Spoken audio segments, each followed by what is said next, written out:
Oke, langsung aja ya ini. Apakah film KKN di Desa Penari ini layak ditonton, sepadan dengan penantian panjang selama 2 tahun, dan sesuai ekspektasikah? Nah, kalau dari channel reviewer sebelah nih, katanya sih mending tetap jadi utas di Twitter aja. Ya, setuju nggak setuju sih. Tapi kalau dari gue mah jawabannya simple. Sebenarnya ya layak dan worth it aja sih filmnya. Asalkan kalau ekspektasi kalian nggak tinggi-tinggi amat. Kuncinya di situ. Toh gue lihat film ini eksekusinya juga udah cukup bagus, nggak asal-asalan kok dibikinnya. Ini dari sudut pandang gue loh, yang udah nonton dan pernah baca threadnya juga di Twitter. Terus kira-kira nih, apa aja kelebihan dan kekurangan film ini? Inilah review singkat KKN di Desa Penari oleh Sini Aja.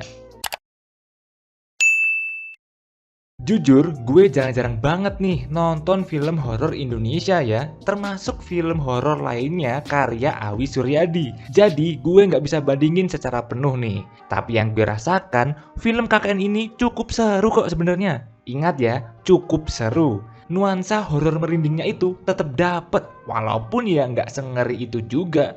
Pokoknya gue suka banget lah sama sinematografinya yang udah keren-keren abis. Terus elemen sound desainnya, nah ini kayaknya tuh nggak pernah berhenti gitu ya, ada mulu di tiap momen. Walaupun kelihatan overuse gitu, tapi sebenarnya elemen sound ini jelas lah mendukung banget buat naikin tensi merindingnya. Nah terus boleh dibilang di sini tuh porsi jumpscare-nya cukupan lah.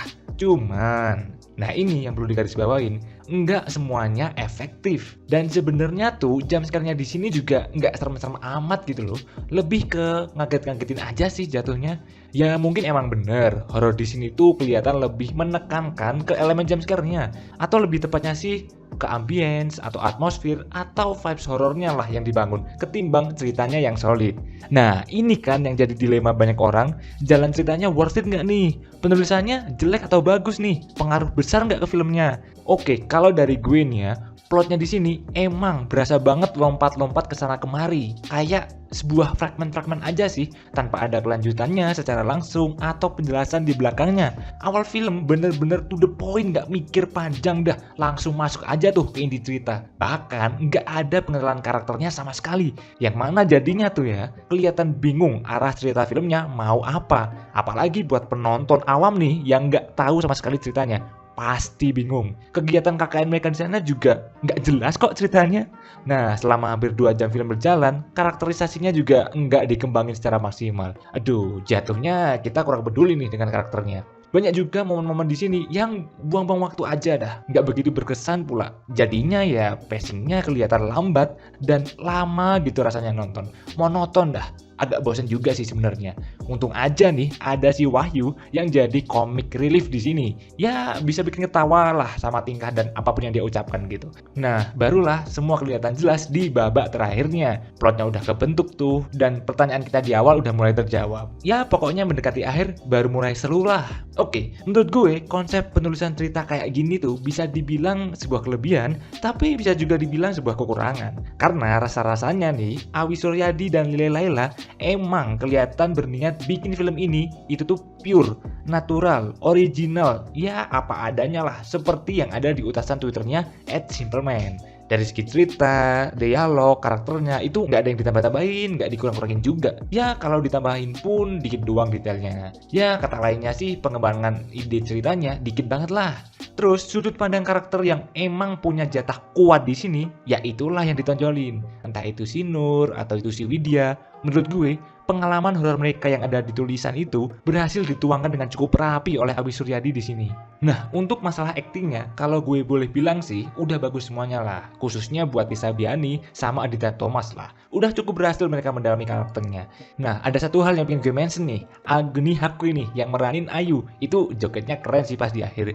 Pas lagi buka baju sama lagi berendam di kolam juga mantap abis tuh adegannya.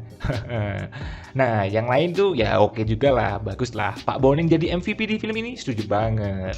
Oke, balik lagi ke narasi ya. Film ini jatuhnya lebih ke visualisasi dari tulisan. Ya seperti mengimajinasikan bentuk visual dari para pembaca threadnya. Jadi ya untuk alurnya pun sebenarnya nggak mengejutkan lagi. Oh iya, ngomongin dua versi nih, ada uncut sama cut-nya. Kayaknya nggak ada pengaruh signifikan juga deh sama ceritanya. Kalian juga tetap bakal paham, dan sama sih alurnya. Beda versi ini cuma buat adegan-adegan yang cukup umur aja sih, jadi nggak perlulah nonton dua versi.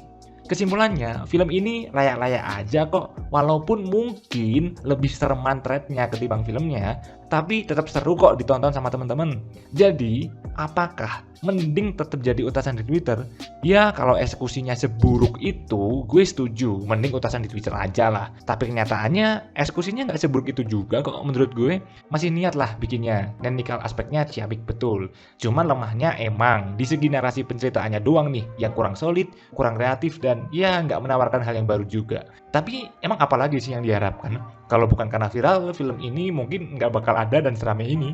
Jadi film ini nggak apa-apa kok ditonton. Saran gue tinggal turunin ekspektasi kalian aja, oke?